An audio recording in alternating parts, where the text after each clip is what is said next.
Iesākās sapnī šāda ainiņa. Stāvu telpā pie stikla sienas un lūkojos, kā otrā pusē aiz stikla notiek dažādi notikumi.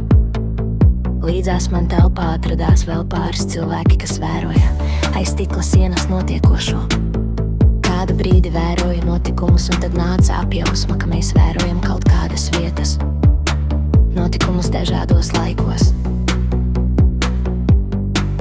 Sākumā bija redzama tukša vieta, pēc tam biezi meži, pēc kāda brīža tur bija redzami dinozauri, vēl pēc brīža kaut kas mūsdienīgs, bet vēl pēc brīža vērojam ainu, kur notiek tādi kā zvaigžņu kari.